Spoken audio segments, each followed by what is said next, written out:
हे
मूर्ती मी तुला अर्चित से भक्ती गुरुर ब्रह्मा गुरुर विष्णू गुरुर्देवो महेश्वरा गुरुर साक्षात परब्रह्म तस्मै श्री गुरुवे नमः स्वागतं विठ्ठला सुस्वागतं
खेद करू कोणत्या गोष्टीचा पती लक्ष्मीचा जाणत असे विठ्ठला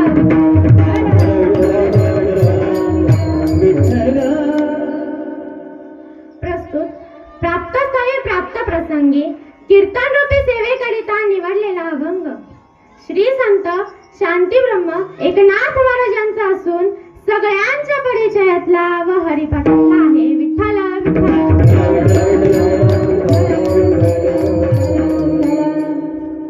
अभंगाकडे वळण्यापूर्वी अल्पसा परिहार देणं अत्यंत गरजेचे आहे. तो म्हणजे असा की सालाबादाप्रमाणे चालू असलेला हा आपला अखंड हरिनाम सप्ताह तर याही वर्षी भव्य दिव्य स्वरूपात सुरुवात झालेली आहे आणि त्यामध्ये पहिल्या दिवशीचं कीर्तन रूपी पुष्प माझ्यासारख्या पामराच्या वाटेला आले हे खरंच माझे अहोभाग्य आहे.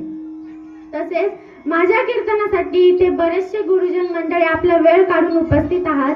त्यामध्ये मृदुंगाचार्य असतील, गायनाचार्य असतील, तालकरी, माळकरी, तसेच माझी गुरुबाई असेल इथं उपस्थित, तसेच माझे गुरुबंधू असेल. सगळ्यांचे चरणी नतमस्तक होते. विठ्ठल विठ्ठल.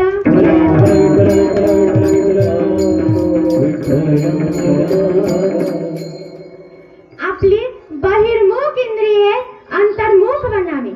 आपलं चंचल अंतःकरण कुठेतरी स्थिर बनावं. आपल्या वृत्तीतील हृदयातील दोष विकार नष्ट व्हावे. अनादी कालापासून भगवंताच्या दर्शनाची जी भूक आपल्याला लागलेली आहे ती तृप्त व्हावी, देवामध्ये कमी व्हावं, या स्वच्छ आशेने तुम्ही सर्व मायबाप या धर्ममंडपात उपस्थित आहात. तुमच्या सर्व मायबापांच्या चरणी नतमस्तक होते. मस्तक हे पायावरी, मस्तक हे पायावरी,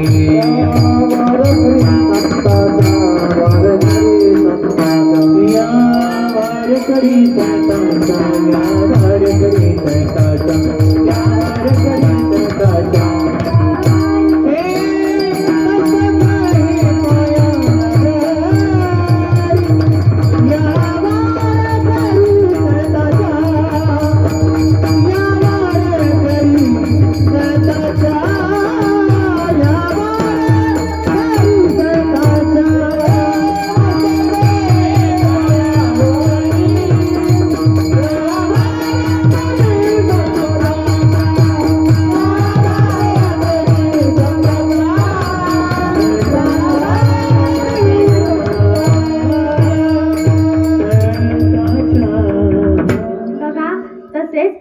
आज माझं पहिलं कीर्तन आहे आणि माझी सुरुवात ज्यांच्यापासून झाली अशी हरिभक्तपरायण शिवाजी महाराज लिपाने यांचे सुद्धा मनापासून आभार मानते. तसेच आज ज्यांच्या घरी पोटभर असं जेवण केलं, त्यांनी इतकं भारी जेवण बनवलं आणि इतकं प्रेमाने खाऊ घातलं महाराज, त्यांचे सुद्धा आभार मानते. विठ्ठल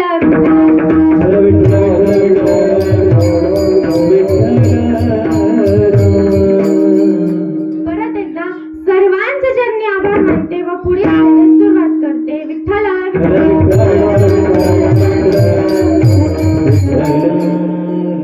बघा, अभंगाकडे वळण्यापूर्वी अभंगाचा आपण सरळ सरळ भावार्थ जाणून घेऊया. बघा, अभंग नाथ त्यांच्याकडे नका बघू, अभंग नाथबाबांचा आहे. अभंगाच्या पहिल्या चरणात नाथबाबा सांगतात की आवडीने भावे हरिनाम तुझी चिंता त्यासी सर्व आहे. म्हणजे नाथबाबांनी आपल्याला उपदेश केलेला आहे की तू आवडपूर्ण हरिनाम घे, मग तुझी चिंता भगवंत करेल. कारण हरिदासांसाठी भगवंत हा दाही दिशा भरून उरलेला आहे.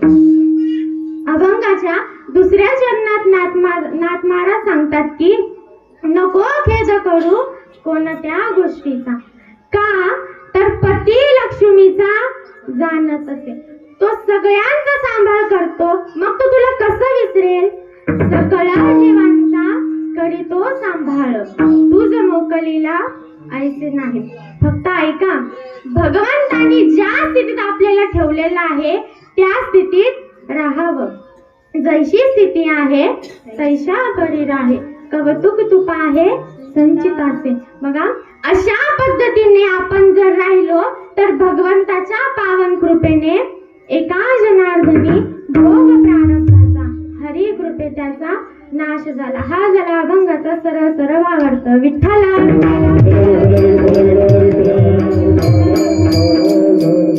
अभंगाच्या चिंतनाकडे जाण्यापूर्वी बघा, आपण साधू कोण असतात किंवा संत कोण असतात हे जाणून घेऊया. आता बघा, साधू म्हटल्यानंतर आपल्या मनात काय येतं बरं, की भगवे वस्त्र घालून दारोदारी फिरणारे. तर तसे नव्हे, भगवे वस्त्र घालून दारोदारी फिरणारे हे संत नसतात, हे साधू नसतात. आणि ऐका, अशांना आपल्या मुक्ताबाई म्हणतात, वरी भगवंता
जगी विटंबना वाढो.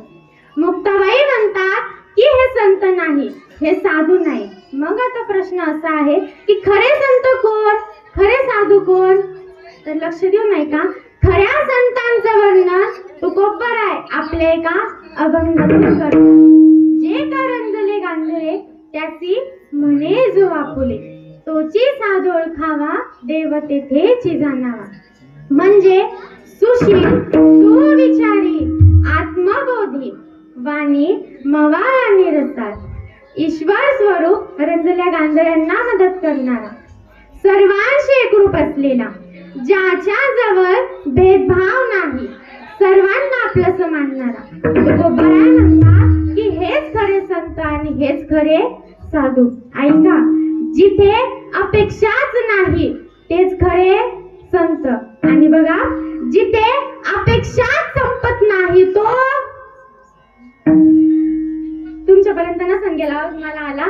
ताईने उत्तर दिलं की संसार. बघा, संसारामध्ये असताना आपल्या अपेक्षा कधी संपतच नाही. सर्व सुखाची आशा जन्म गेला, सर्व सुखाची आशा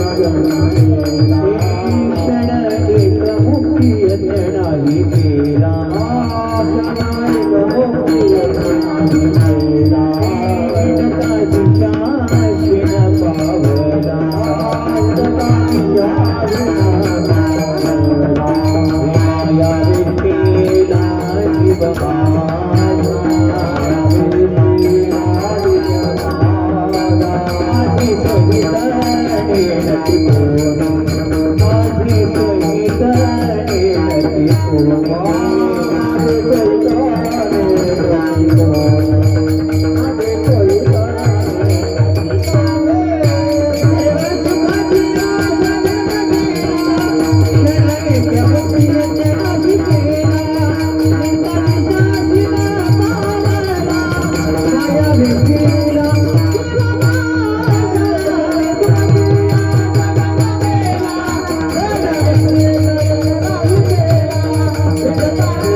दीपक महाराजांसाठी. भगवंताच्या आज्ञेशिवाय झाडाचं पानही हलत नाही. अहो, त्या भगवंताच्या अस्तित्वाशिवाय आपले शरीर सुद्धा चालू शकत नाही, कारण त्यामध्ये ईश्वर रूप सत्ता साकारलेली आहे. चाले हे शरीर कोणाची असते, चाले शरीर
शरीराचा व्यवहार हा ईश्वराच्या सत्तेवर चालतो, कारण त्यामध्ये रामरूप भगवंताचा वास आहे.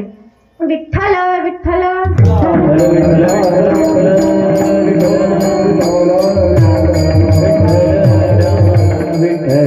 बघा, जेव्हा जेव्हा विठ्ठल असा गजर होईल तेव्हा तुम्ही टाळ्या वाजवायच्या. कमीत कमी तेवढं तरी काम करा. तुम्हाला दोनच काम आहेत ना, ऐकायचं आणि भजन करायचं. विठ्ठल विठ्ठल.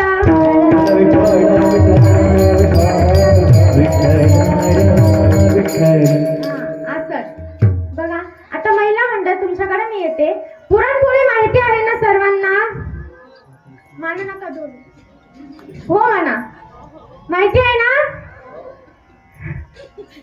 तोंड वाईकाडून आलं. बघा, ती पुरणपोळी बनवण्यासाठी काय काय साहित्य लागतं बरं? ओ लाडक्या भावाच्या लाडक्या बहिणी, बरं ते सोडा. 1500 आले की नाही? आले का? तुम्हाला नाही आले? होय बरं, मावशी आले का? ठेवायची. बरं, आता हे कसं पटकन बोलला, मग मला असंच पटकन सांगा, ती पुरणपोळी बनवण्यासाठी काय काय साहित्य लागतं? पहिलं सांगा ना मी बहिणी. वा बरं मावशी, तुम्हाला आली नाही जाऊ द्या तुम्ही. मावशी एक कोणतं पण झालं. डबल इलायची, गॅस. वा वा वा, एकदा आमच्या माझ्या दादासाठी टाळे वाजवा. वा, कारण गॅस किंवा सरपंच जे असेल ते लागतंच. सगळ्यात मेन गोष्ट आहे महाराष्ट्री. बघा, जसं तुम्ही सांगितल्याप्रमाणे ती पुरणपोळी बनवण्यासाठी हरभऱ्याची डाळ, साखर, गॅस याची आवश्यकता असते. यातला एकही पदार्थ नसला तर ती धान्य घडे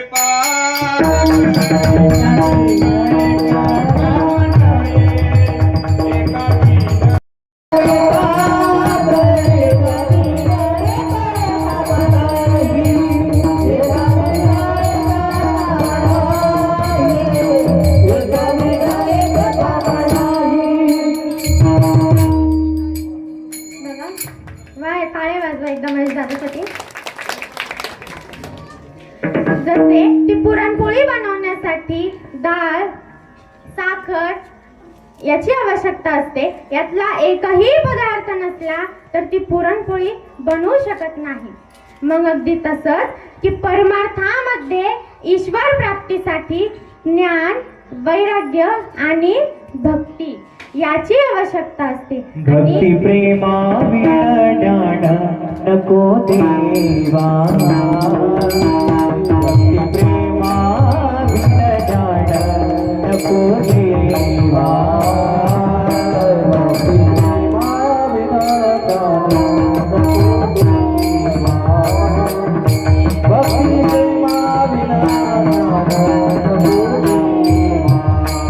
हे अभिमान नित्यवादया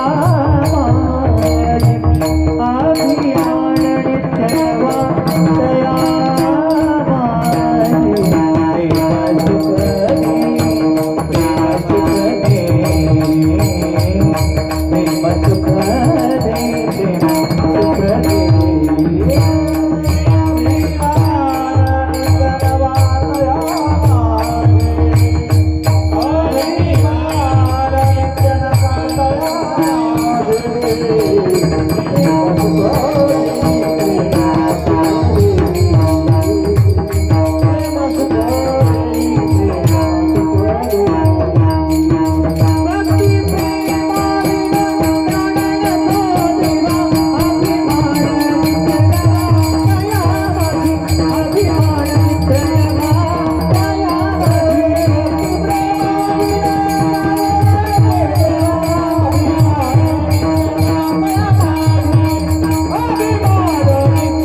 आणि भक्ती याची आवश्यकता असते. आणि बघा, ते प्राप्त करण्यासाठी आपल्याला सद्गुरूला शरण जावे लागते.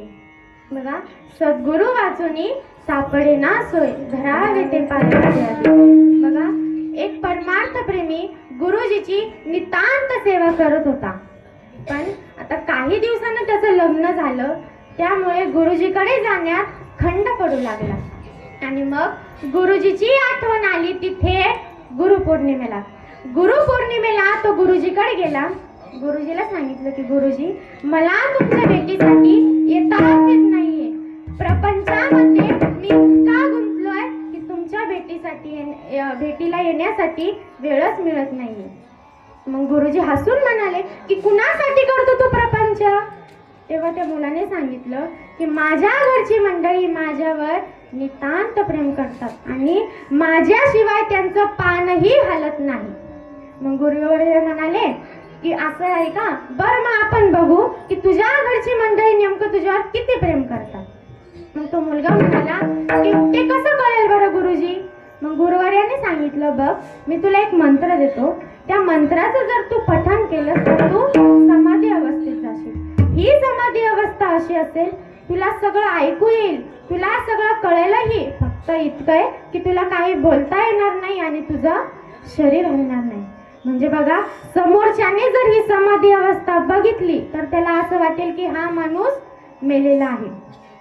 मग आता गुरुजीच्या आज्ञेप्रमाणे तो घरी गेला, त्यानं त्या मंत्राचं पठण केलं आणि पठण केल्यानंतर त्याला समाधी अवस्था प्राप्त झाली.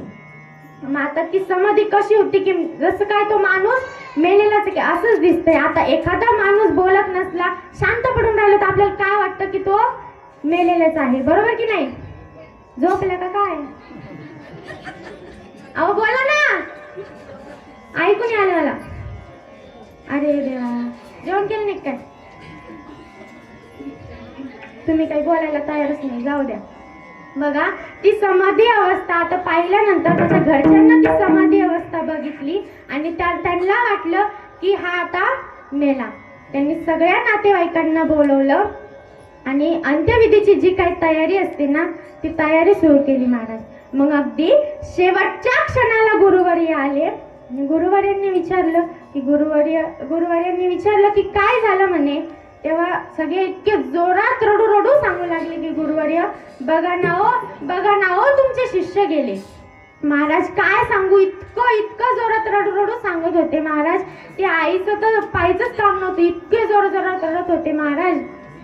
मग गुरुवर्य म्हणाले की बघा तुमचं इतकंच प्रेम आहे ना तुमच्या मुलावर, मग मी एक युक्ती सांगतो, त्यानं तुमचा मुलगा लगेच जिवंत होईल. असं म्हणताच ती आई अशी उठली आणि गुरुवर्यांकडे गेली की गुरुवर्य तुम्ही जे म्हणशाल ते करायला तयार, फक्त माझ्या मुलाला, माझ्या काळजाच्या तुकड्याला जिवंत करा. मग गुरुवर्य म्हणाले की बरं ठीक आहे, एका ग्लासात दूध आणा. आई पटापट घरात गेली आणि ग्लासात नव्हे तर डायरेक्ट तांब्यात दूध आणलं. एवढं प्रेम त्या आईचं होतं बघा.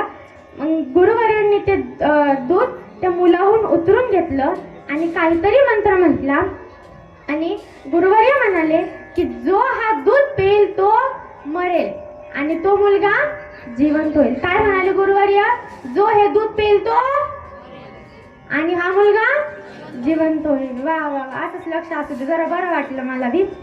मग गुरुवर्य ते दूध घेऊन त्याच्या वडिलांकडे गेले की म्हणे की तुम्ही दूध घ्या, तुमचा मुलगा जिवंत होईल. मग आता वडील म्हणाले की नाही हो गुरुजी, असं कसं, मी कसं दूध घेऊ म्हणे. अहो मला अजून समोरचं बघायचंय, मी जर नसलो तर माझ्या घरच्यांचं कसं होईल. नाही मी काही दूध घेणार नाही. डायरेक्ट या शब्दात बोलून त्या वडिलांनी नकार दिला.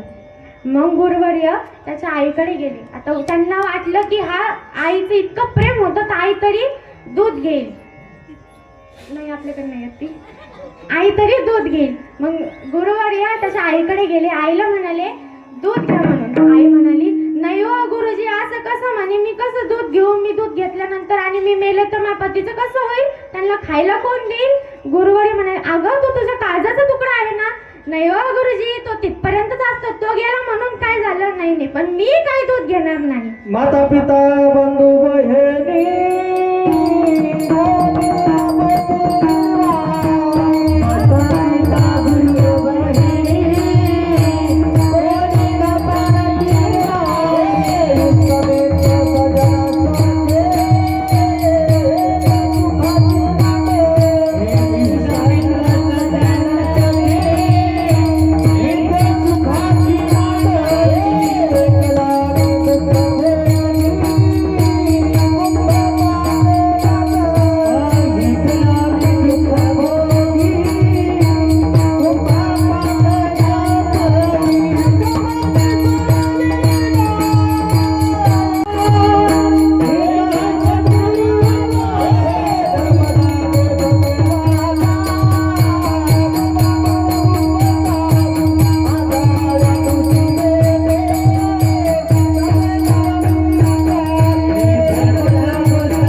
या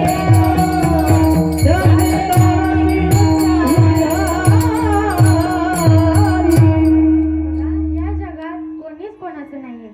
मग आता आईनं दूध घेतलं नाही, त्या वडिलांनीही दूध घेतलं नाही, मग आता बारी आली त्याच्या पत्नीची. आता त्या पत्नीला तर कळालं होतं का आता हे दोघांनी घेतलं नाही, हे आपल्याकडेच येणार आहे. ती पहिलेच बाजूला चालली होती, पण ते गुरुवर्यांनी बघितलं. गुरुवर्य त्याच्याकडे गेले, तिच्याकडे गेले आणि म्हणे की तू दूध घे, तुझा पती जिवंत होईल.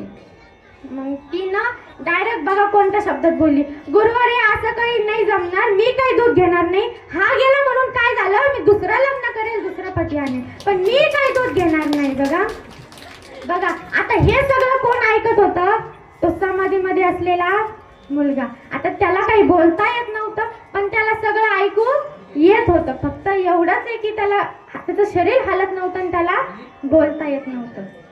मग आता गुरुवर्य म्हणाले की आता तुम्ही कोणीच दूध घेत नाही ना, मग मी घेऊ का? असं म्हणलं की सगळे असे पटकन बोलले की गुरुवर्य घ्या की तुम्ही दूध, तुमचे शिष्य जिवंत होईल. तर तुम्ही काय संन्यासी माणसं, तुमच्या मागं पुढं कोण नाही, मागं बी कोणी नाही आणि पुढं पण कोणी नाही, तुम्हाला ना बायको ना मुलं, तुम्ही दूध घ्या, तुमचे शिष्य जिवंत होईल. मग गुरुवर्यांनी दूध घेतलं. गुरुवर्य तर गेले नाही, पण तो मुलगा उठून बसला. मग गुरुवर्यांनी त्या मुलाच्या डोक्यावर हात ठेवला आणि तिथून निघू लागले. तर त्या मुलाने सगळ्या गोष्टीचा त्याग केला आणि ते गुरुवर्यांच्या पाठीमागे गेला. म्हणून असं म्हटलंय की सद्गुरु वाचोनी सापडेना सोय धरावे ते पाय आधी आधी. बघा जगामध्ये सर्वात श्रेष्ठ जर कोणतं पात्र असेल तर ते गुरुचं. मंडला गोरे ला गोरे, मंडला गोरे ला गोरे, मंडला गोरे ला गोरे, मंडला गोरे ला गोरे, माझे गुरु भजनी. मंडला गोरे ला गोरे, माझे गुरु भजनी. मंडला गोरे ला गोरे, मंडला गोरे ला गोरे, मंडला गोरे ला गोरे, माझे गुरु भजनी. मंडला गोरे ला गोरे, माझे गुरु भजनी. गुरु माझे दत्त दिगंबर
जगामध्ये सर्वात श्रेष्ठ कोणतं तर पात्र असेल तर ते गुरुचं. गुरुपेक्षा कोणी मोठा असूच शकत नाही. गुरु हा संत कुळीचा राजा, गुरु हा संत कुळीचा राजा, गुरु हा संत कुळीचा राजा. गुरु हा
गुरु हा संत कोळीचा राजा, गुरु हा प्राण विसावा माझा, गुरु विन देव तुझा पाहता नाही त्रैलोकी. सद्गुरु प्राप्तीशिवाय ईश्वर प्राप्ती होत नाही. सद्गुरूला शरण गेलो की ईश्वर प्राप्तीची आवड निर्माण होती आणि तो भाव मनाशी धरून आवड निर्माण करून हरिभक्ती करावी हे नाथ महाराज अभंगाच्या पहिल्या चरणात सांगतात. आवडीने भावे हरी नाम घेसी, आवडीने भावे हरी नाम घेसी, आवडीने भावे हरी नाम घेसी, आवडीने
चिंता ही सर्वांच्या ठिकाणी असते महाराज. आता तुम्ही एवढे जणी कीर्तनात बसलेत की मला सांगा चिंता कोणाला नाही आहे ना? सर्वांना चिंता.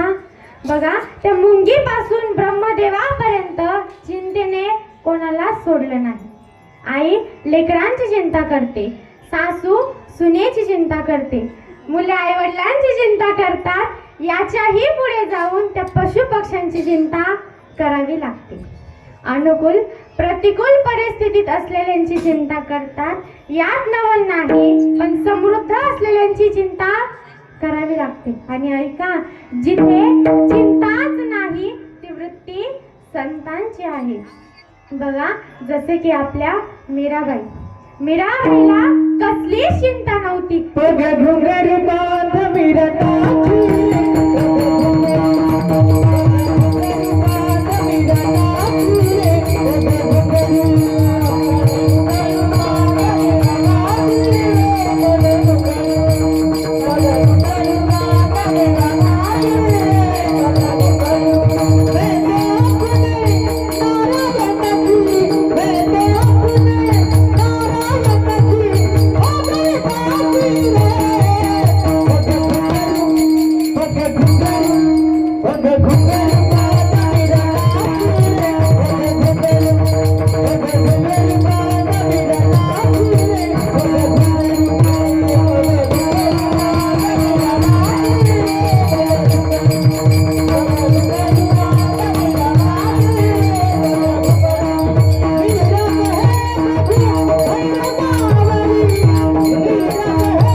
तुम्हाला तर सांगायची गरज नाही राहिली आता.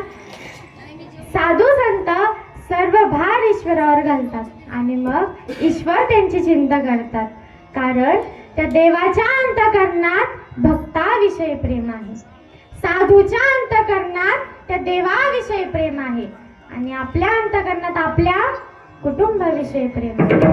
बघा परत एकदा सांगते, लक्ष देऊ नाही का? त्या देवाच्या अंतःकरणात भक्ताविषयी प्रेम आहे, साधूच्या अंतःकरणात त्या देवाविषयी प्रेम आहे. अंतःकरणातील प्रेमाचा विषय असत्य, जर खोटा, विनाशी असलेला संसार आहे महाराज. बघा आता माणसांच्या अंतःकरणामध्ये प्रेम असावं का नसावं? असावं, पण बघा त्या प्रेमाचा विषय देव असावा, भगवंत असावा, त्या प्रेमाचं अवलंबन परमात्मा असावा. बघा आपण आपल्या संसारात एखाद्या व्यक्तीवर, एखाद्या वस्तूवर, एखाद्या पदार्थावर प्रेम करतो. मग बघा एखाद्या व्यक्तीवर, वस्तूवर, पदार्थावर प्रेम केल्यानंतर कालांतराने आपल्या पदरात काय पडतं बरं? सुख पडतं का दुःख पडतं? काय पडतं? दुःख पडतं महाराज. बघा जर आपण कीर्तनानंतर 60 ते 65 या वर्ष वयोगटातील माणसांना जर एकत्र बोलवलं ना आणि त्यांना विचारलं की आतापर्यंतच्या जीवनातील तुमचा अनुभव सांगा, तर बघा मंडळी ती सर्व मंडळी एका वाक्यानं, एका मुखानं आपला अनुभव सांगतील आणि त्यांच्या अनुभवाचं पहिलं वाक्य असं असेल की महाराज या संसारात काहीच खरं नाही. बायकोलाही ताण देतील. बघा आणि त्यांच्या अनुभवाचं दुसरं वाक्य असं असेल की महाराज या संसारात, या जगात आपलं कोणीच नाही. म्हणजे एवढे 60 ते 65 वर्ष संसार करून त्यांच्या पदरात काय पडलं? तर दुःख पडलं. बघा हाच प्रश्न तुम्ही संतांना विचारा की प्रेमाच्या मोबदल्यात त्यांना काय मिळतं, तर त्यांचं उत्तर असेल प्रेम सुख देई, प्रेम सुख देई,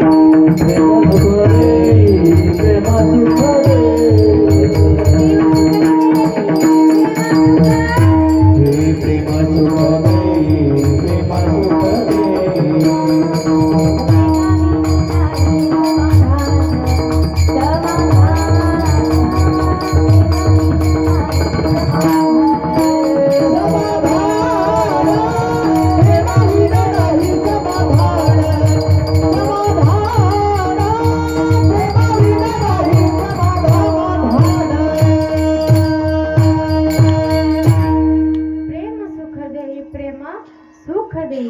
बघा मंडळी प्रेम दोन्ही क्षेत्रात आहे. प्रपंचातही प्रेम आहे आणि परमार्थातही प्रेम आहे. पण बघा त्या प्रपंचातल्या प्रेमात आणि परमार्थातल्या प्रेमात जमीन आसमानाचा फरक आहे.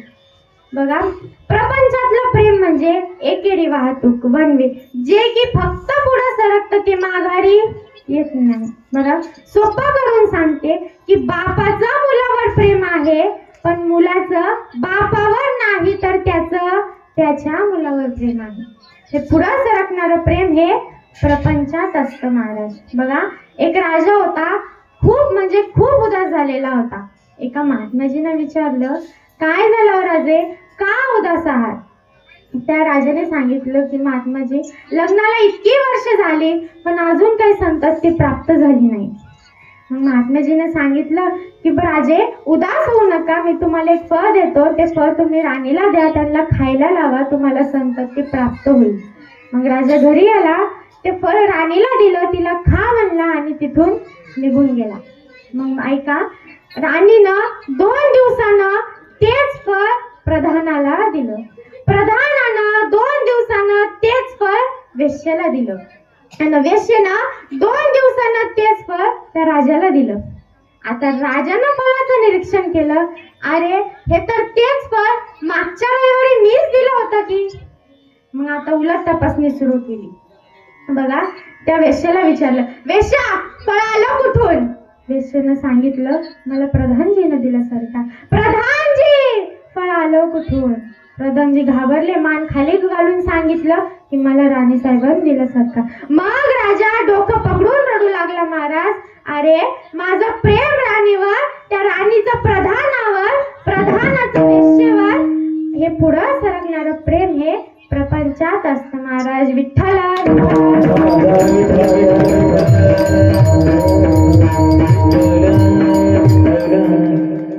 संतांचा अनुभव असा आहे की प्रेमाच्या मोबदल्यात त्यांना सुख मिळते आणि आपल्या अनुभवानुसार प्रेमाच्या मोबदल्यात आपल्याला दुःख मिळतं.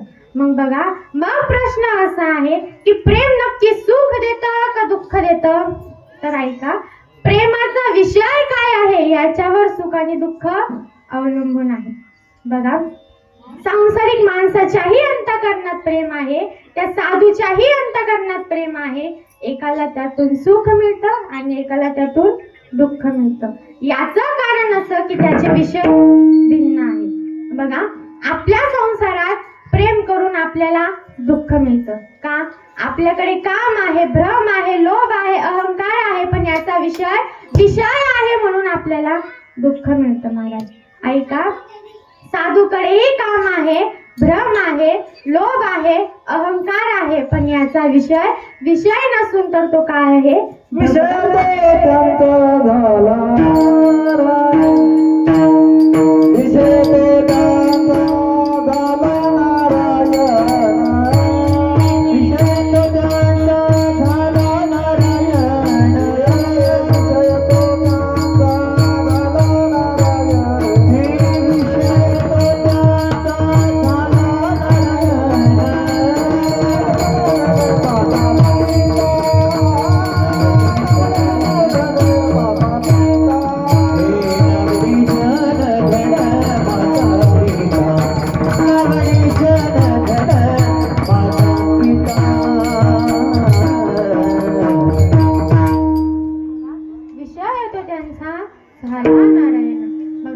साधूच्याही अंतःकरणात प्रेम आहे, सांसारिक माणसाच्याही अंतःकरणात प्रेम आहे.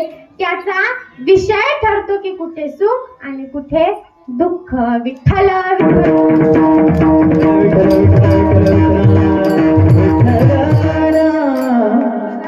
साधूला घर असतं का नसतं?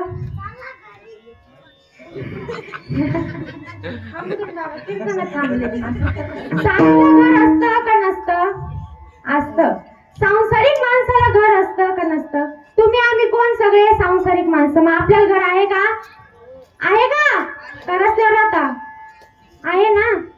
हा, मग आता तुम्ही साधूला विचारा की बाबा रे तुझं घर कुठं? तो काय म्हणेल? हे विश्वाची माझे घर. आणि हाच प्रश्न तुम्ही सांसारिक माणसाला विचारा, तो म्हणेल मराठवाड्यात. मराठवाड्यात नेमकं कुठं? छत्रपती संभाजीनगर मध्ये नेमकं कुठं? जय भवानी नगर मध्ये नेमकं कुठं? म्हणजे आपण आपल्या घराची संकल्पना ही किती संकुचित करून सांगतो. आणि साधू म्हणतो हे विश्वाची माझे घर, वैकुंठ भुवनी घर केले. आपण डबक्याला समुद्र म्हणतो. बघा, मुद्दा असा आहे की प्रेम दुःख देत नाही, कुटुंब दुःख देत नाही, त्याची संकल्पना दुःख देते. घर दुःख देत नाही, त्याची सुद्धा संकल्पना दुःख देते. मग अगदी तसंच की प्रेम दुःख देत नाही, त्याची संकल्पना काय आहे, संज्ञा काय आहे, याच्यावर सुख आणि दुःख अवलंबून आहे. महाराज विठ्ठल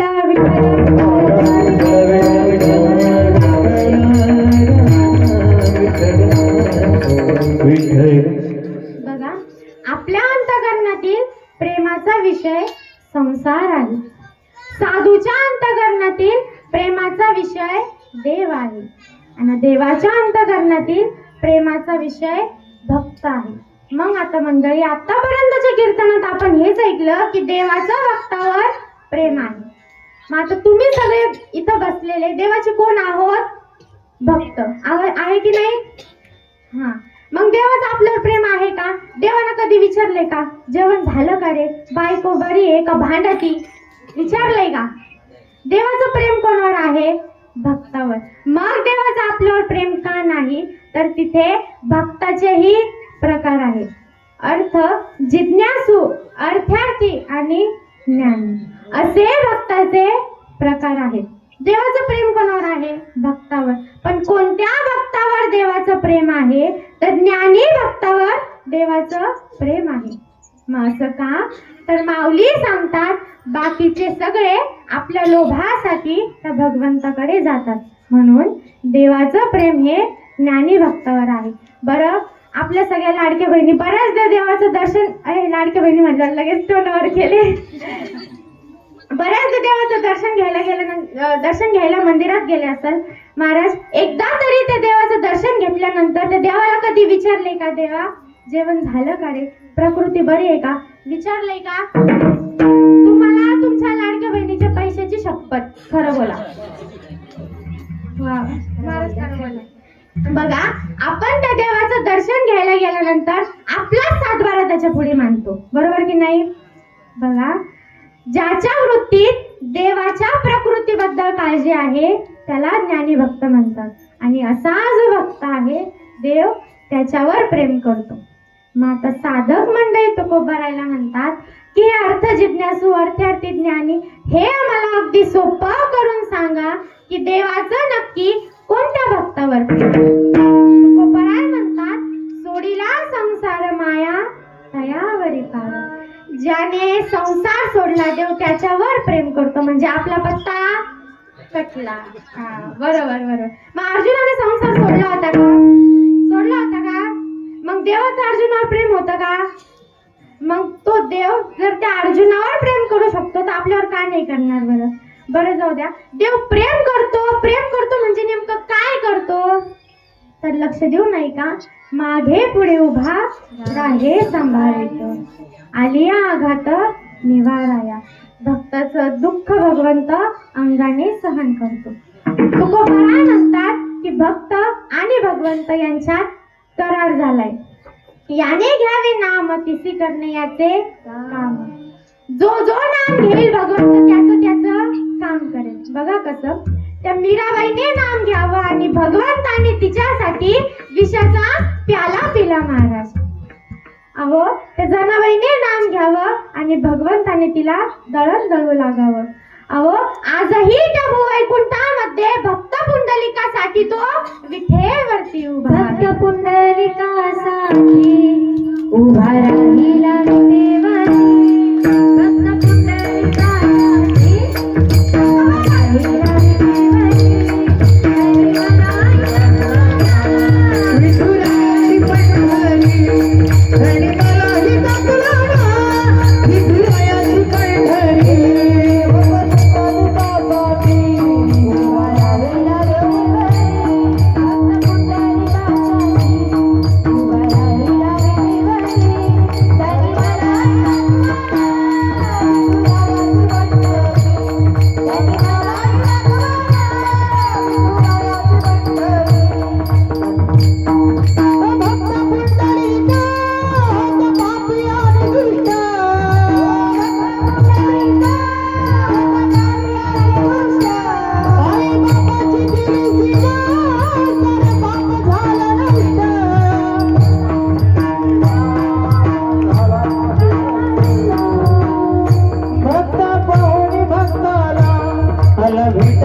बघा, आपण काय ऐकलं?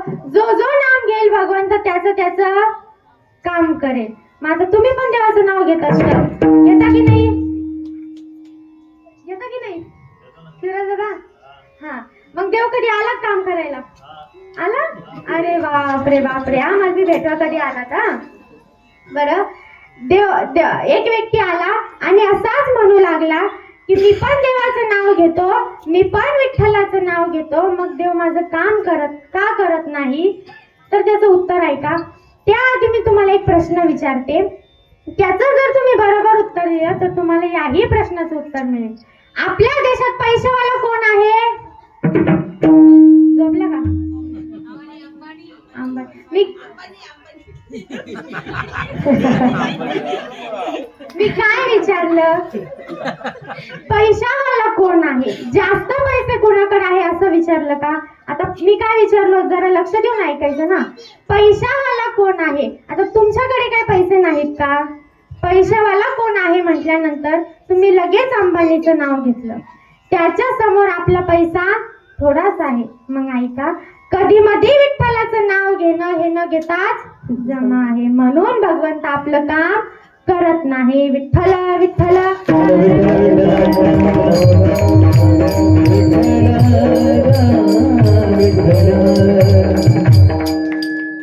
साधकाला उपदेश करताना नाथ महाराजांनी हरिभक्ती करणाऱ्यांना उपदेश केलेला आहे की तू आवडपूर्ण हरिनाम घे, मग तुझी चिंता भगवंत करेल.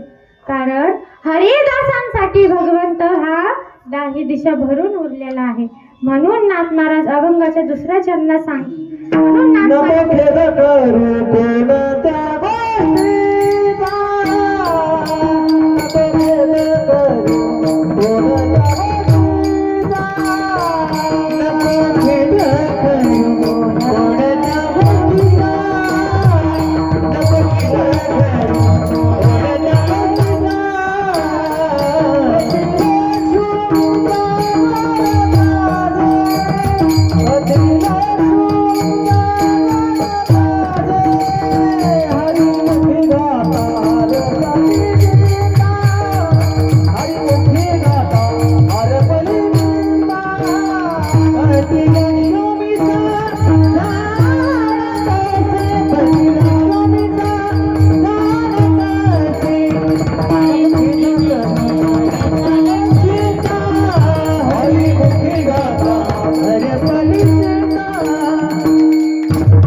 पती लक्ष्मीचा जाणत असे.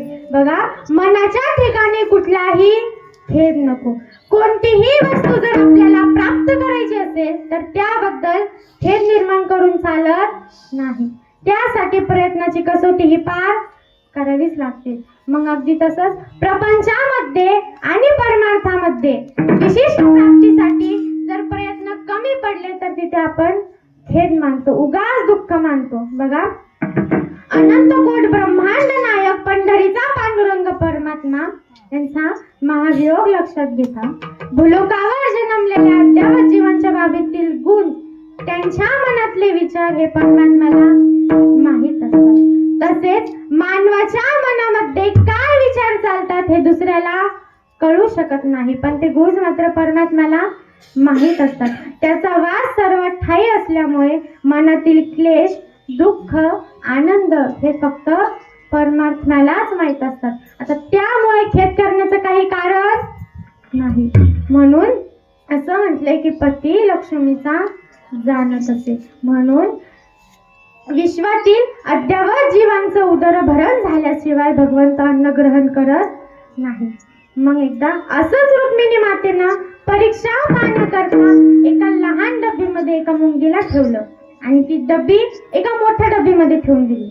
मग आता संध्याकाळ झाली, भगवंत जेवायला बसले. जेवायला बसल्यानंतर रुक्मिणी मातेनं विचारलं की भगवंत, सगळ्या जीवांचं उदरभरण झालं का? तेव्हा भगवंताने हो सांगितलं. मग रुक्मिणी मातेनं ती डब्बी आणली आणि भगवंत समोर उघडली तर त्या डब्बीमध्ये जी मुंगी होती तिच्या तोंडामध्ये साखरेचा कण दिसला महाराज. तर भगवंत ते एवढूशा मुंगीला विसरू शकत नाही, तर नाथ महाराज म्हणतात ते तुला कसं विसरेल. अभंगाचं तिसरं चरण. सकळ सकळ जीवाचा खरी तो सांभाळ, सकळ जीवाचा खरी तो सांभाळ, सकळ जीवाचा खरी तो सांभाळ, सकळ जीवाचा खरी तो सांभाळ, सकळ जीवाचा खरी तो सांभाळ, सकळ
सकलीला ऐसे नाही. बघा, सकळ जीवांचा सांभाळ हा भगवंत करत असतो. बघा, एक राजा होता, त्याचं नाव उत्तमपद.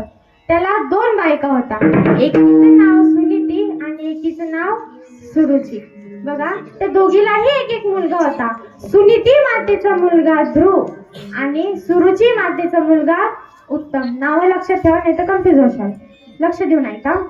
बघा, एकदा राजा सिंहासनावर बसलेले होते, तेव्हा सुनीती मातेचा मुलगा ध्रुव राजाच्या मांडीवर जाऊन बसला.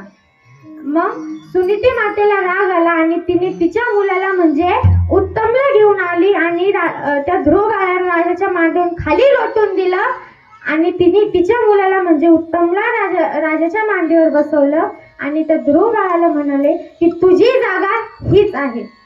मग आता ते छोटंसं ध्रुव बाळ रडत रडत आपल्या आईकडे गेलं. आईला सांगू लागलं, आई, मला सुरुची मातेनं खाली का लोटून दिलं ग? आणि म्हणाल्या की तुझी जागा हीच आहे. मला का माझ्या जागेवरून उठवण्यात आलं? मला माझी अशी जागा पाहिजे की जिथून मला कोणीच उठवणार नाही. मला माझं अढळपद पाहिजे. सांग मला त्यासाठी काय करावे लागेल? मग त्या आईने सांगितलं की तुला त्यासाठी भगवंताला शरण जावे लागेल. तर ध्रुव बाळ म्हणाला की कुठे आहे तो भगवंत? कुठे आहे तो देव? तेव्हा आईने सांगितलं की तो देव जंगलात आहे. तुला जंगलात जाऊन तपश्चर्या करावी लागेल. मग तो छोटासा ध्रुव बाळ एकटा जंगलात गेला आणि तपश्चर्या करू लागला. मग आता त्या जंगलामध्ये इतके मोठे मोठे प्राणी होते महाराज. आता ते एवढूशा ध्रुव बाळाचा सांभाळ कोण करणार? तर बघा, तो परमात्मा गायीच्या रूपात आला, त्या ध्रुव बाळाचा सांभाळही केला आणि त्याची भूकही भागवली. म्हणून असं म्हटलंय की सकळ जीवांचा करी तो सांभाळ. बघा, एक व्यक्ती रेल्वे गेटवर कामावर होता. त्याचं काम होतं की रेल्वे आली की गेट बंद करायचं आणि रेल्वे की गेली की गेट उघडायचं. बघा, तो व्यक्तीही हरिभक्त होता. त्याला इतकी इच्छा होती ज्ञानेश्वरी पारायण करायची, पण त्याला त्याच्या कामामुळे वेळच मिळत नव्हता. तो रोज मंदिरात जायचा, देवाला म्हणायचा, देवा, मला नित्य तुझी ज्ञानेश्वरी वाचायची आहे रे. मला जर वेळ मिळाला ना, नित्य तुझी ज्ञानेश्वरी वाचेल, अशी प्रार्थना तो रोज देवाला करायचा. मग एकदा तो कामाला गेला आणि कामाला गेल्यानंतर त्याचं काम होतं ते रेल्वे गेट बंद करायचं किंवा उघडायचं. मग एके दिवस ते रेल्वे गेट बंद होत नव्हतं. गेट का बंद होत नाही हे पाहण्याकरता तो रेल्वे ट्रॅकवर आला आणि त्याचे दोन्ही सुद्धा पाय त्या ट्रॅकमध्ये अडकले. तिकडून रेल्वे आली, दुर्दैवाने त्याला त्याचे दोन्ही सुद्धा पाय गमवावे लागले. त्याच्यावर उपचार झाला, तो व्यक्ती घरी आला. आता त्या व्यक्तीला या गोष्टीचं काहीच दुःख वाटत नव्हतं. त्याचा शेजारचा व्यक्ती त्याला भेटायला घरी आला आणि त्याला विचारलं की काय रे बाबा, तुला काहीच दुःख वाटत नाही का रे? त्या व्यक्तीनं उत्तर दिलं की कशाचं? त्या शेजारच्या माणसाने सांगितलं, अरे तुझे दोन्ही सुद्धा पाय गेले, आता तू परत काम करू शकणार नाही.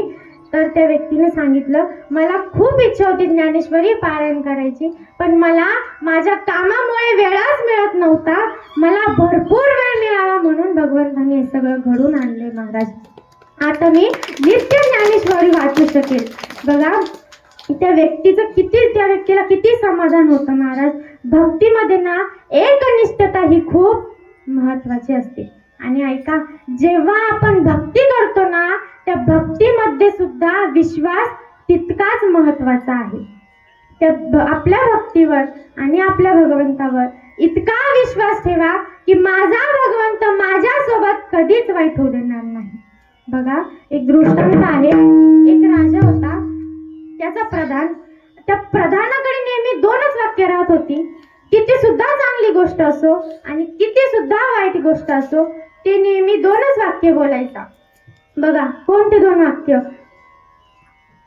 जे होतं ते चांगल्यासाठीच होतं आणि जे झालं ते चांगलंच झालं. आता हे 2 वाक्य लक्षात ठेवायचे. बघा, मग एके दिवसाची गोष्ट आहे. राजा तलवार पाहत होता. तलवार पाहता पाहता खेळता खेळता त्याचा अंगठा कापला. आता त्याला काही काम नव्हतं, तो गेला प्रधानाकडे. प्रधानाला म्हणतोय की राजाजी, बघा ना, माझा अंगठा कापला, खूप रक्त निघतंय, खूप दुखतंय माझं, बघा ना, काहीतरी करा ना. प्रधानजीनं आधी वैद्याला बोलवलं. त्याच्यावर उपचार केले. आता प्रधान राजाला म्हणतोय की राजाजी काही काळजी करू नका, जे होतं ते चांगल्यासाठीच झोपल्या चांगल्यासाठीच आणि जे झालं ते चांगलंच झालं. आता या राजाचं म्हणणं आहे, अरे मी राजा आहे आणि माझा अंगठा कापला आणि तू म्हणतो जे झालं ते चांगलंच झालं. तर राजाने आधी त्याला कारागृहात टाकलं. आता या गोष्टीला झाला 1 महिना. त्या राजाचा अंगठा बरा झाला. आता त्या राजाला इच्छा झाली शिकारीला जाण्याची. राजा शिकारीला गेला. शिकारीला गेल्यानंतर त्याला काही जंगलातल्या लोकांनी त्याला पकडलं. त्या लोकांना हवा होता नरबली आणि तेवढ्यात त्यांना कोण दिसलं होतं? राजा. त्या राजाला पकडलं, नेलं, शेंदूर गिंदूर लावला आणि आता कापणारच की त्या कापणाऱ्याला दिसलं की याला अंगठा नाही आणि देवाला रंगबली चालत नाही, याला अंगठा नाही, याला द्या सोडून. आता त्या राजाचं डोकं लागलं, नाही रे, प्रधान म्हणाला होता की जे होतं ते चांगल्यासाठीच आणि जे झालं ते चांगलंच. हा, तो आधी प्रधानाकडे गेला, त्याला सोडवायला लावलं आणि म्हणाला, प्रधानजी मी फार वाईट वागलो तुमच्या सोबत, तुम्ही म्हणाले होते की जे होतं ते चांगल्यासाठीच होतं. परत प्रधानजींनी आपली पुन्हा ती 2च वाक्य बोलली की जे होतं ते चांगल्यासाठीच होतं आणि जे झालं ते चांगलं झालं.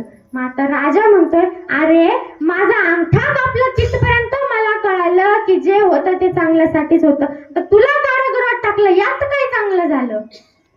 बघा राजाजी, आपण चांगले मित्र. आता तुम्ही जर मला कारागृहात टाकलं नसतं तर शिकारीला कोण गेला असतं? आपण दोघं. आता तुमचा अंगठा कापलेला होता, तुम्हाला दिला असतं सोडून, माझं तर चांगलं होतं ना, मला नसतं कापलं का? म्हणून असं म्हणतात महाराज, जे होतं ते चांगल्यासाठीच होतं. आपला भगवंत आपलं कधीच वाईट होऊ देणार नाही, फक्त तेवढा भगवंतावर तेवढा विश्वास असला पाहिजे महाराज. एक व्यक्ती इतकी भक्ती करत होता देवाची, पण भक्ती करत असताना, वाऱ्या करीत असताना त्याचा पाय मोडला. तो व्यक्ती इतका नाराज झालता महाराज. एका महात्माजीकडे गेला. तो महात्माजीला सगळं सांगितलं की महात्माजी मी तर देवदेव करीत होतो ना, मग माझं जीवन असं का झालं? आता माझा पाय मोडला, माझं सगळं जीवन वायाला गेलं. बघा त्या महात्माजीनं काय उत्तर दिलं, अरे तुझा जीव जाणार होता, तुझ्या भक्तीच्या सामर्थ्याने तुला वाचवलं, तुझ्या फक्त पायाला इजा झाली. म्हणून आपल्या भक्तीवर आणि आपल्या भगवंतावर इतका विश्वास ठेवा महाराज की माझा भगवंत माझ्यासोबत कधीच वाईट होऊ देणार नाही. म्हणून नाथ महाराज म्हणतात की भगवंताने आपल्याला ज्या स्थितीत ठेवलेलं आहे त्या स्थितीत राहावं. जशी स्थिती आहे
भगवंताने ज्या स्थितीत आपल्याला ठेवलेलं आहे त्या स्थितीत राहावं.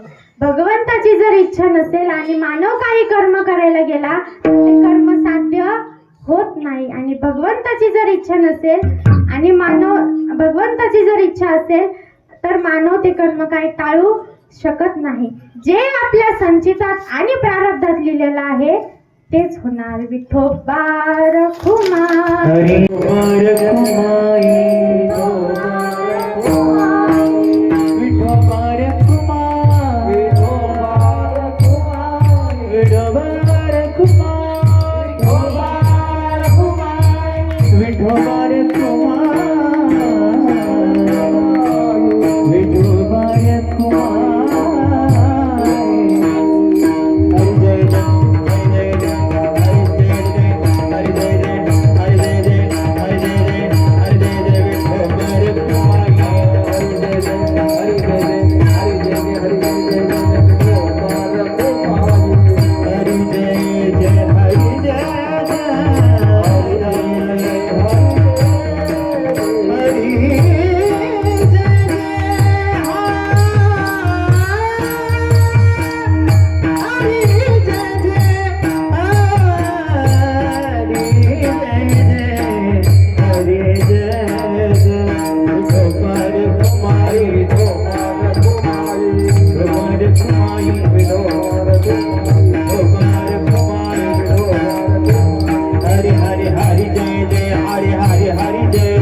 हरि जय हरि जय जय हरि जय जय हरि जय हरि जय हरि जय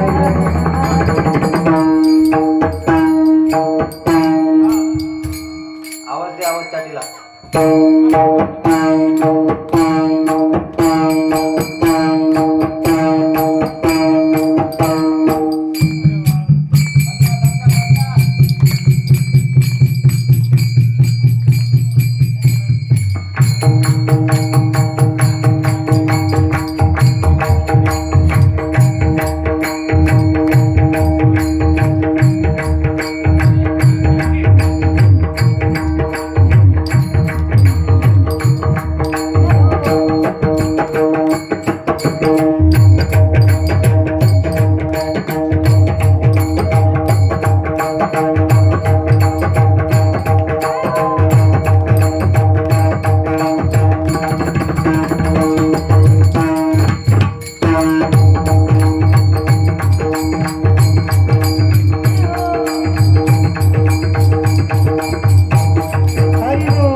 आपला मोह आपल्याला आवरत नाही, त्यामुळे विश्वातील अद्यावत जीवांचं समाधान हे कधीच होत नाही. ज्ञानी असला की अज्ञानाकडे पाहतो, मग अहंकार निर्माण होतो आणि मग प्रारब्धाचे भोग भोगावे लागतात. आणि ऐका, हे भोग कमी करण्यासाठी भगवान प्रारब्धाचा एका जनार्दनी भोग प्रारंभाचा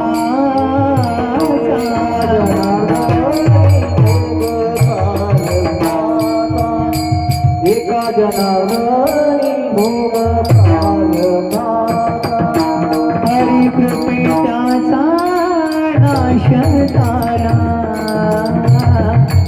हरी कृपेचा नाश झाला हरिमुखी गाता हरपरी येता हरिमुखी गाता हरपरी येता हरिमुखी गाता नाश झाला हरिमुखी गाता हरपरी येता हरिमुखी गाता हरपरी येता दया नाम गुता जन्म घेणे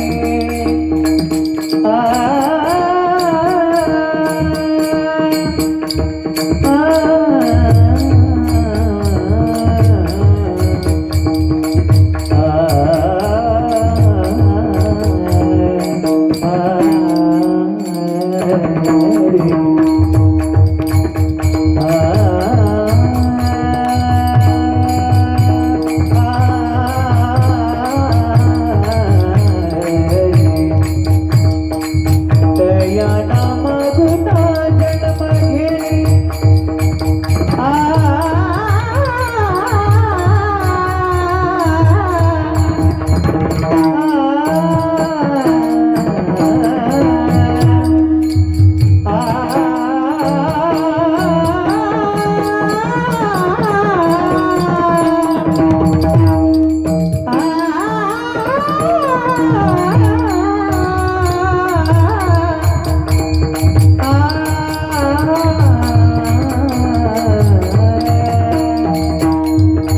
तेरी बिगड़ी बनाएगा तेरा साथ निभाएगा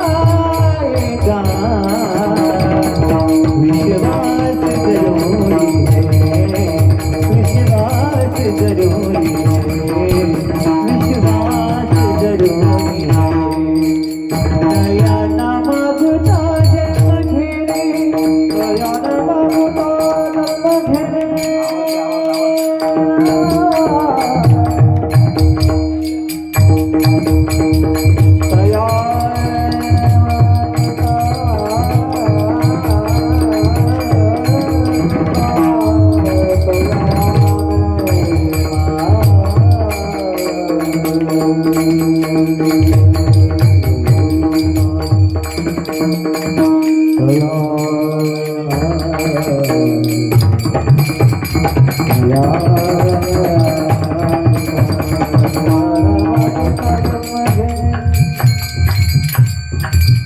दया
साधून भया होई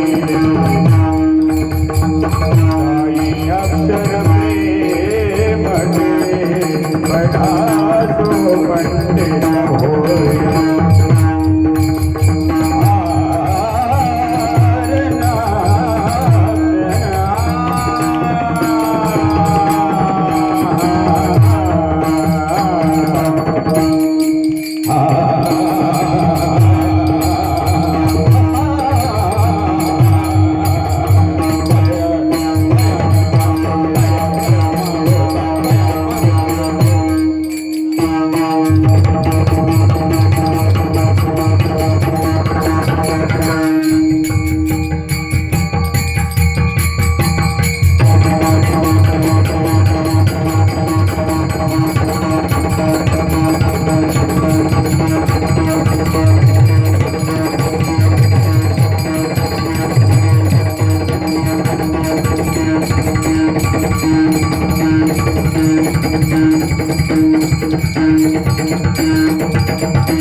माझं पहिलंच कीर्तन होतं. माझं काही चुकलं असेल तर क्षमा करा. जे काही बरोबर वाटलं असेल ते माझ्या गुरुवरांचं आहे.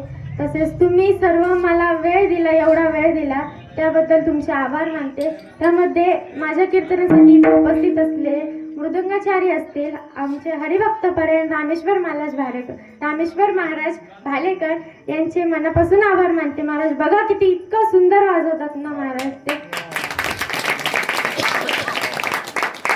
त्यानंतर इकडं गायनाचार्यामध्ये आपले हरिभक्तपरायण दीपक महाराज राजगुरू. बघा आपलं हे 4थं वर्ष आहे, ते पहिल्या वर्षीपासून या आपल्या सप्त्यात आहे बघा. त्यानंतर आमचे आवड काका असतील, त्यांचे सुद्धा आभार मानते. खूप सुंदर साथ दिली त्यांनी. आमचे गुरुबंधू असतील महेश महाराज नवफुटे. एकदा आमच्या दादासाठी जोरात टाळ्या वाजवा. त्यानंतर आमचे छोटे बंधू असतील ओंकार महाराज जाधव, यांचे सुद्धा आभार मानते. त्यानंतर दादा तुमचं नाव बाळू महाराज, त्यांचे सुद्धा आभार मानते महाराज. त्यानंतर इकडं माझी गुरुबहीण असेल अमृताताई, तिचे सुद्धा आभार मानते महाराज. माझ्या कीर्तनासाठी आवर्जून आली. त्यानंतर सगळ्यात महत्वाचं म्हणजे माझी ही गुरुबहीण सलोनीताई ठोंबरे. बघा इतकं उत्तम कीर्तन करतात ना महाराज. त्या खूप गोड कीर्तन करतात. इतका सुंदर आवाज पण त्यांचा खूप सुंदर आहे. माझ्या कीर्तनासाठी त्यांचा आवाज, तरी त्यांची तब्येत बरोबर नव्हती तरी सुद्धा ते आल्यात महाराज. त्यांचे खूप म्हणजे खूप मनापासून धन्यवाद मानते महाराज. त्यानंतर आमचं ज्यांचं माझं आधीच ठरलं होतं की तू कीर्तन कर, मी विना घेऊन उभा राहते, अशा आमच्या आजी, त्यांचे सुद्धा आभार मानते महाराज. बघा त्या लगे लुगडं घालून आल्या विना घ्यायला, त्यांचे सुद्धा आभार मानते. तसेच माझी सुरुवात ज्यांच्यापासून झाली असे शिवाजी महाराज लिपाणे, यांचे सुद्धा मनापासून आभार मानते. त्यांनी मला साथ दिली. त्यानंतर ज्यांच्या घरी आज जेवण केलं आम्ही, त्यांनी माझा सत्कार केला, माझी आईच म्हणावं लागेल. त्यांचे सुद्धा खूप म्हणजे खूप मनापासून आभार मानते. इतकी जिवलग मंडळी मला भेटलेली आहे ना महाराज, काय सांगू. गल्लीतले असं ते गल्लीतले म्हणायला गल्लीतले ते कुटुंबातलेच आहेत. इतकं जीव लावतात महाराज ते आम्हाला. त्यानंतर आता कुणी राहिलं का परत भांडायचं काम. अरे आवली ताई राहिले. सगळ्यात महत्वाचं म्हणजे आमच्या आवली ताई राहिल्या. त्यानंतर जे एका शब्दावर इथपर्यंत आले आमचे दुसरे गुरुबंधू शशिकांत महाराज पवार. आम्ही लाडाने चिंटू दादा म्हणतो त्यांना. बघा ते बी इतकं गोड वाजवतात ना, इतकं सुंदर कीर्तन सुद्धा करतात महाराज. ते ऑलराऊंडर आहेत. बघा त्यांच्यासाठी एकदा जोरदार टाळ्या वाजवा. त्यानंतर आमचे यश महाराज असतील, ते सुद्धा मृदुंगाचे आहे, खूप सुंदर वाजवतात ते पण. त्यानंतर दादाच नाव काय? शुभम महाराज असतील. झोपला होता काय? शुभम महाराज असतील, त्यांचे सुद्धा धन्यवाद मानते. गौरव महाराज असतील, ते सुद्धा मृदंगाचार्य आहे, त्यांचे सुद्धा धन्यवाद मानते. तसेच सिस्टीम आहे आपल्या दादाची, त्यांचे सुद्धा इरफान दादा असेल, त्यांचे सुद्धा धन्यवाद मानते. आता सप्तशे आपले संयोजक ज्यांनी माझं कीर्तन ठेवलं महाराज, आपल्या सारिका काकू आणि समेंद्र काका, त्यांचे तर खूप मनापासून आभार मानते महाराज. आमचं खूप दिवसापासून चालू होतं, ते म्हणते तू बिंदास कर ग कीर्तन, आम्ही आहे तुझ्या पाठीशी. बघा त्यांचं एकदा आभार मानते मी. झालेले कीर्तन रूपी सेवा पांडुरंग परमात्म्याच्या चरणी व गुरुवर्य हरिभक्त परायण मोरे दादा यांच्या चरणी समर्पित करून सेवेला पूर्ण विराम देते. ज्ञानेश्वर महाराज